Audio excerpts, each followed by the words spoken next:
বিভিন্ন উদ্দেশ্যে জলজ প্রাণীদের শরীরে স্যাটেলাইট ট্রান্সমিটার স্থাপন করা হয়। আগে বেশ কয়েকবার জেলেদের জালে এমন ট্রান্সমিটার লাগানো কচ্ছপ এবং কুমির ধরাও পড়ে। বাংলাদেশের জলসীমায় ইতোপূর্বে ভারতীয় স্যাটেলাইট ট্রান্সমিটার স্থাপন করা কচ্ছপও পাওয়া গেছে বিভিন্ন সময়। কিন্তু ঠিক কী কারণে এসব স্যাটেলাইট ট্রান্সমিটার বসানো হয় এসব জলজ প্রাণীদের শরীরে? প্রাণী নিয়ে গবেষণা করা গবেষকরা বলছেন, সাধারণত জলজ প্রাণীদের জীবনযাপন, খাদ্যাভ্যাস, বিচরণ ক্ষেত্র সহ বিভিন্ন গবেষণার কাজে এসব স্যাটেলাইট ট্রান্সমিটার স্থাপন করা হয়ে থাকে। এজন্য প্রাণীগুলোকে ধরে বিশেষ কায়দায় তাদের শরীরে স্যাটেলাইট ট্রান্সমিটার স্থাপন করে পুনরায় পানিতে ছেড়ে দেওয়া হয়। এবার লোনা পানির কুমিরের জীবন সম্পর্কে তথ্য উপাত্ত সংগ্রহ করতে কুমিরের পিঠে স্যাটেলাইট ট্রান্সমিটার বসিয়ে ছাড়া হলো সুন্দরবন সংলগ্ন নদীতে। রোববার বিকেলে সুন্দরবনের চড়াপুটিয়া এলাকায় কুমিরটি ছেড়ে দেয় বন বিভাগ।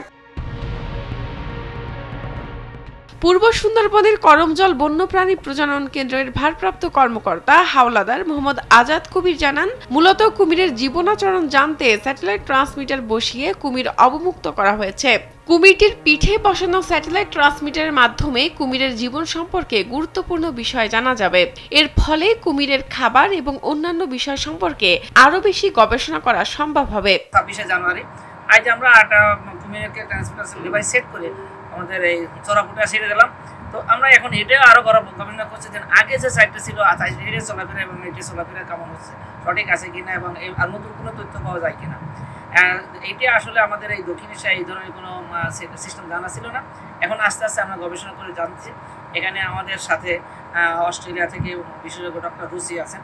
বিশ্বে বিভিন্ন প্রাণী নিয়ে গবেষণা করা হলেও বাংলাদেশে প্রথমবার গত বছরের 13 ও 16 মার্চ 4টি কুমিরের পিঠে স্যাটেলাইট ট্রান্সমিটার বসিয়ে সুন্দরবনের ভদ্রা ও হারবাড়িয়া এলাকায় অবমুক্ত করা হয়।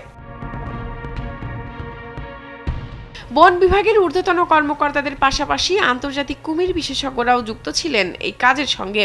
আশা প্রকাশ করে বিশেষজ্ঞরা বলেন, এই স্যাটেলাইট ট্রান্সমিটারের মাধ্যমে কুমিরের বিষয়ে অনেক গুরুত্বপূর্ণ তথ্য পাওয়া যাবে। ফলে কুমিরের খাবার ও চিকিৎসায় আমূল পরিবর্তন আসবে।